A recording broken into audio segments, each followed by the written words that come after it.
রান্না শেষ করার পরে আমি বসে গেছি খাটে। তো যখন বড় ছিলাম তখন বুঝতে পারিনি জীবনটা এতটা কঠিন।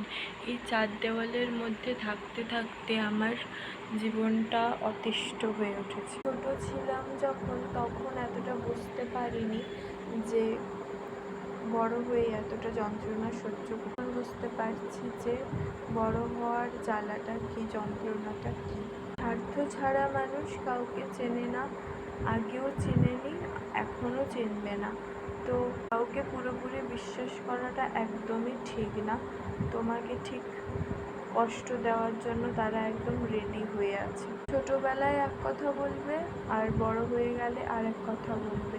তো সেই বড় হওয়ার পরে যে যন্ত্রণাটা না, যেই কথাগুলো ছোটোবেলায় বলেছিল সেগুলো যখন বড়োবেলায় উল্টো পাল্টা হয়ে যায় তখন আরও বেশি কষ্ট লাগে।